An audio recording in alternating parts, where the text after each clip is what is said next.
بے حیائی کے تو قریب بھی نہ جانا، کھا وہ کھلی ہو یا چھپی ہوئی ہو۔ سورۃ بنی اسرائیل میں ولا تقربوا الزنا، زنا کے قریب بھی نہ جاؤ، انہ کان فاحشۃ وساء سبیلا، بے شک وہ ایک بے حیائی کی بات ہے اور برا راستہ ہے۔ یعنی جب انسان اس راہ پر چل نکلتا ہے، پھر ایک انویزیبل لائن ہے جو انسان کراس کر بیٹھتا ہے، اور جب وہ لائن کراس ہو جائے تو پھر انسان کو پتہ ہی نہیں چلتا کہ وہ کپڑے کب اتارتا ہے۔ اس سے دور رہنے کے جو میئرز ہیں، ان میں سے ایک اہم میئر کیا ہے؟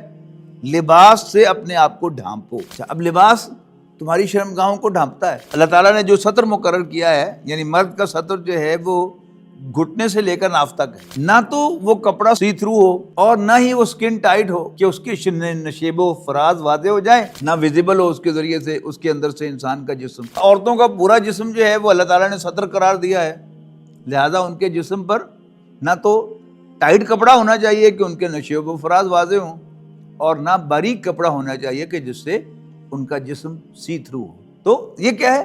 دور رہنا۔ پھر اسی میں اللہ تعالیٰ نے جو سیگریگیشن کا حکم دیا ہے، مردوں اور عورتوں کے علیحدہ دائرہ کار، پھر ان کی مخلوط محفلوں کو اوائڈ کرنا، یہ سب کیا ہیں؟ یہ لا تقربو کی اصل میں وضاحت ہو رہی ہے، اور ان میں بہت اہم رول جو ہے لا تقربو میں، قریب بھی نہ جاؤ میں، اہم رول کس کا ہے؟ وہ لباس کا ہے۔